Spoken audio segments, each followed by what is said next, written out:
beloved. Stop for a moment. Not because of urgency designed to frighten you, because what Archangel Michael carries right now concerns you specifically, and it is better received in stillness than in anxiety.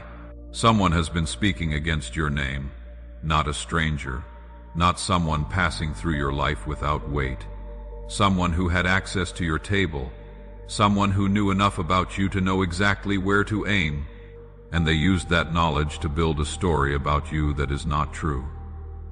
I need you to understand the full scope of what that means, not to frighten you, but because the only way a lie loses its power is when the person it targets understands what they are dealing with and refuses to be moved by it.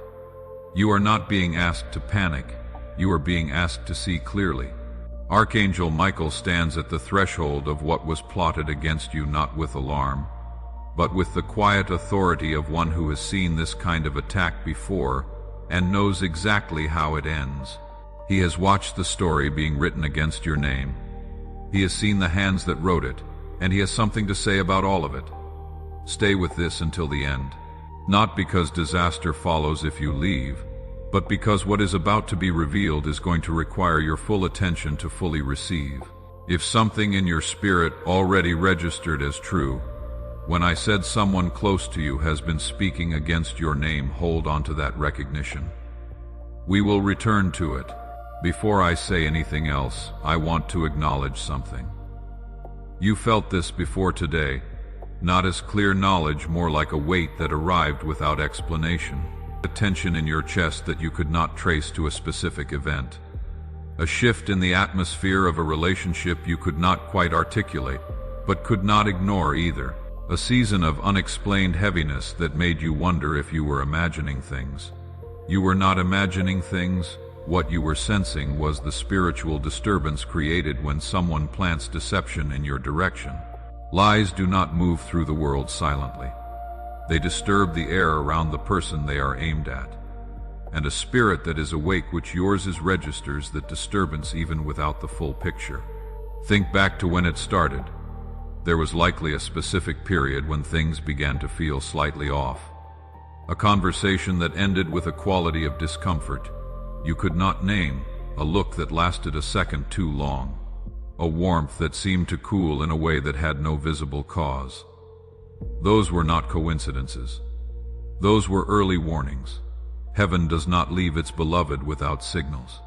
The warnings arrived quietly, in the form of internal unease, because that is how the spirit communicates before the full picture becomes available.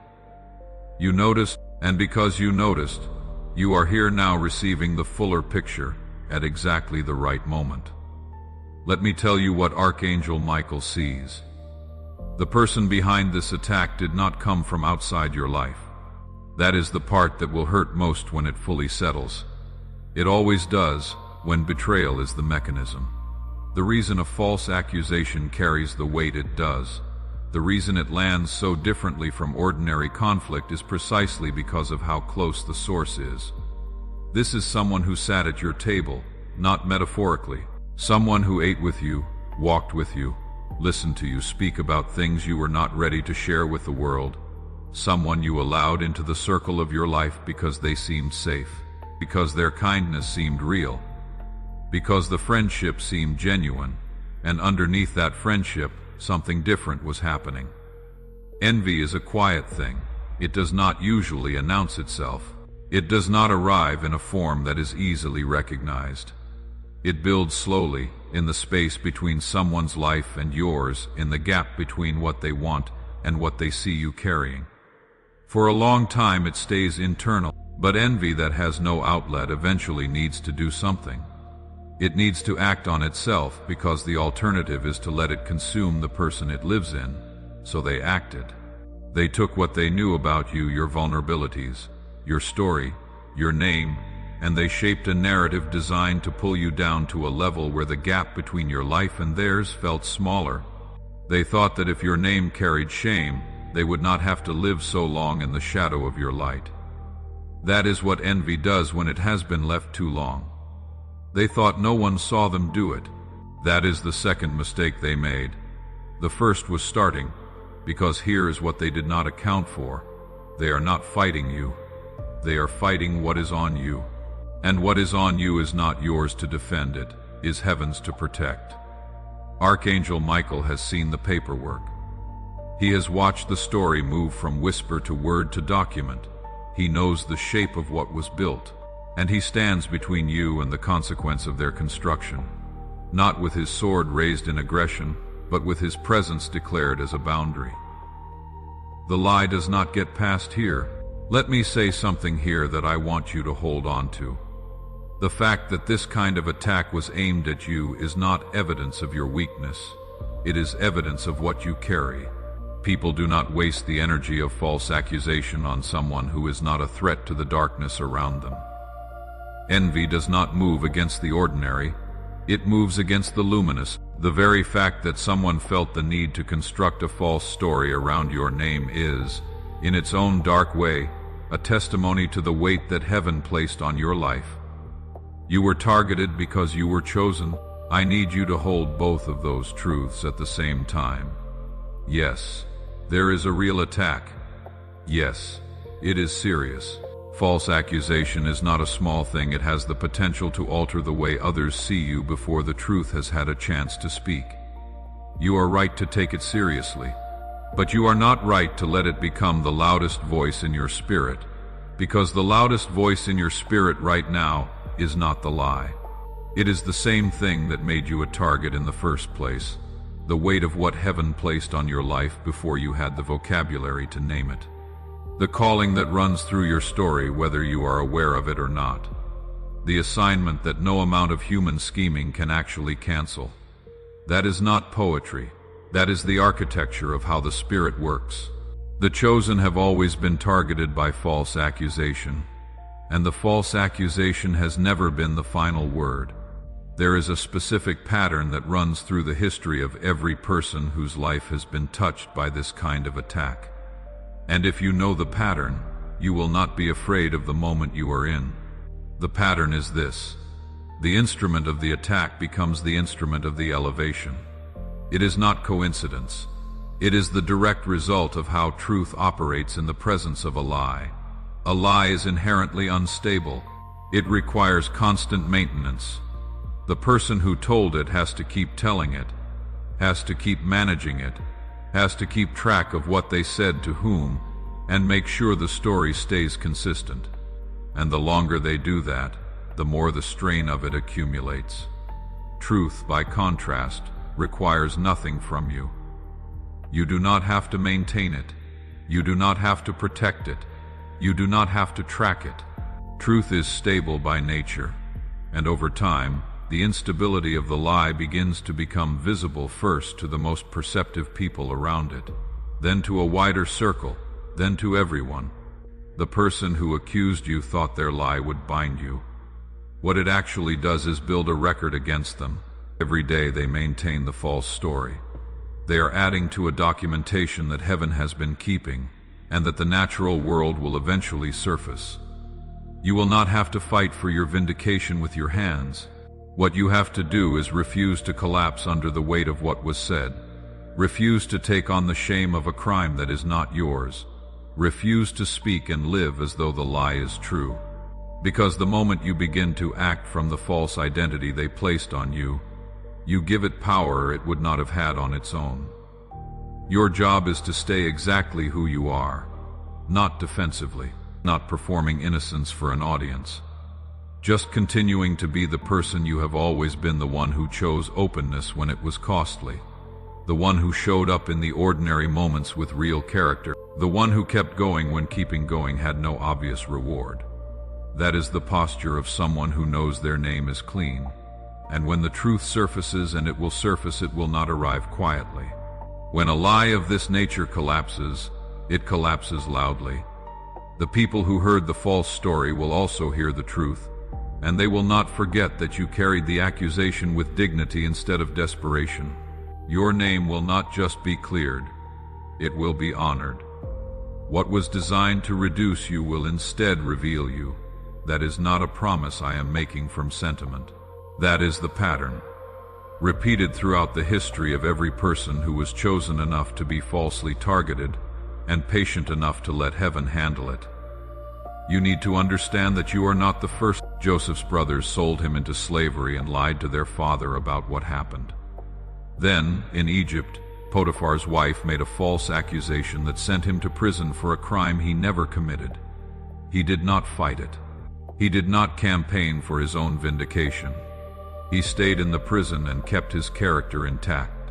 And the false accusation that put him in prison became the connection that eventually placed him in front of Pharaoh. The same unjust system that imprisoned him became the path to his authority. The pit they threw him into became the first step toward the palace. Daniel was targeted by men in power who resented his favor and his faithfulness. They found no fault in him, so they constructed a situation where his virtue itself became the crime.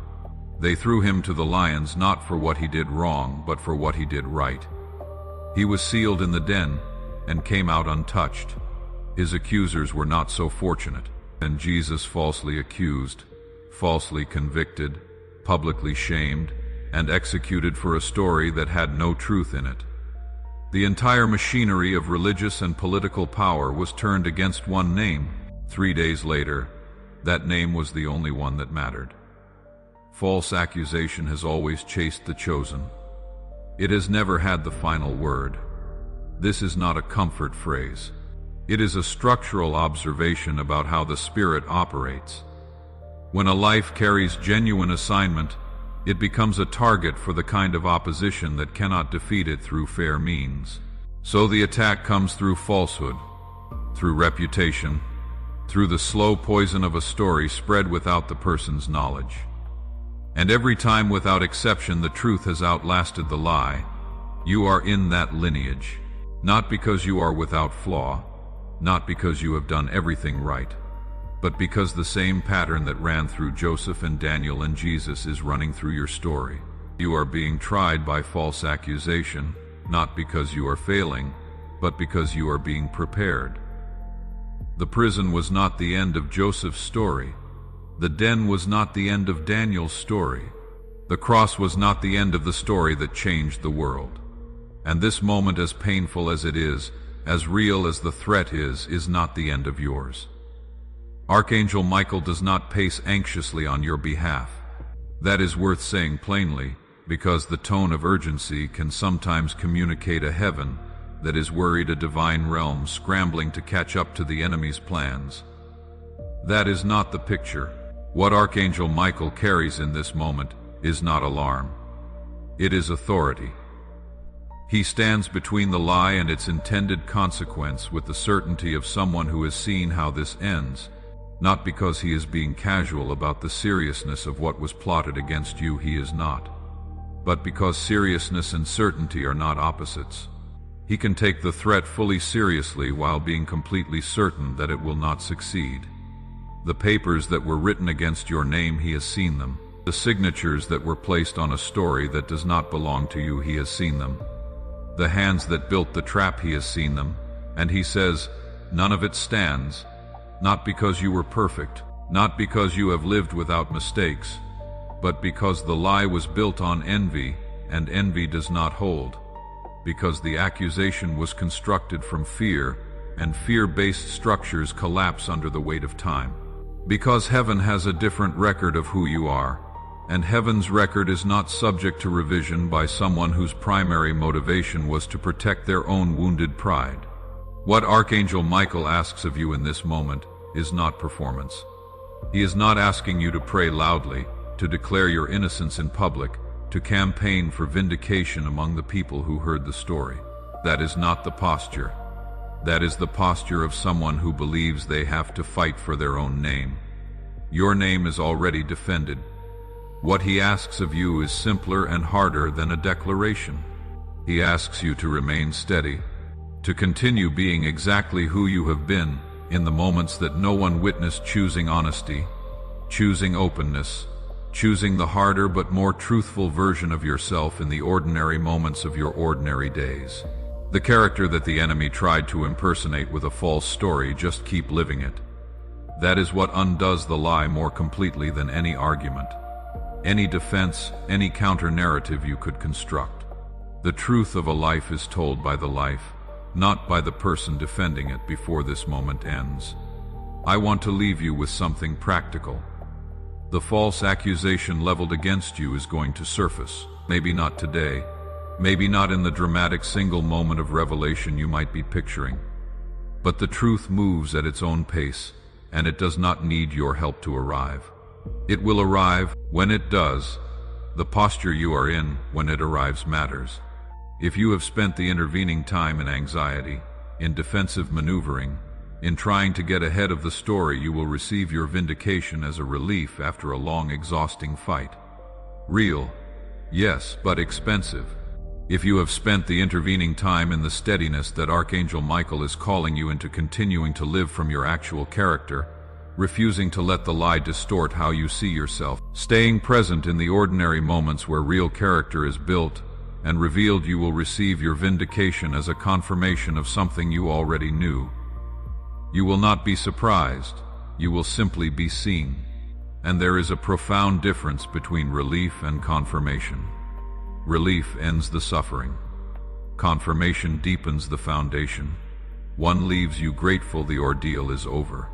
The other leaves you more certain than before of who you are and whose you are. Choose the second one, not as a spiritual discipline that requires perfect execution, just as a direction when the anxiety comes, and it will come because you are human. And this is a real attack. Notice it, name it, and then return to the question, what does the person I actually am do in this moment?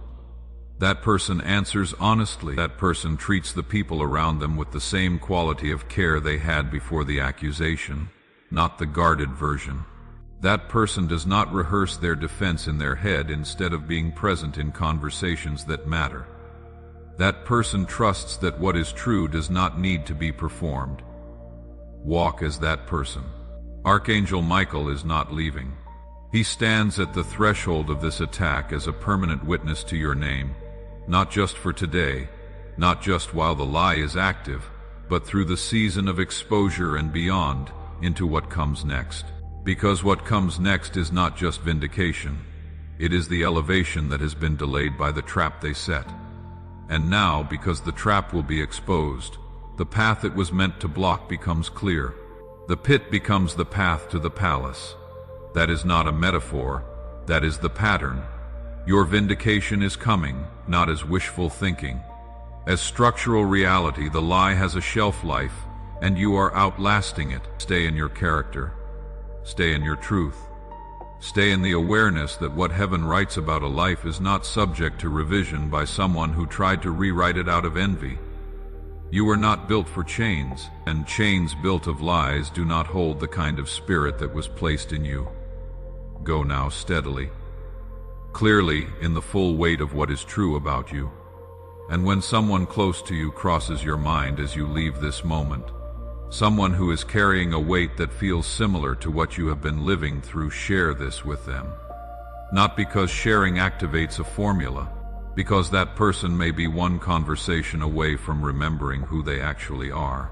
Type Amen below if this reached you today, not as a spiritual transaction, but as your agreement with what heaven has already spoken over your name. Your vindication is not coming. It is already moving.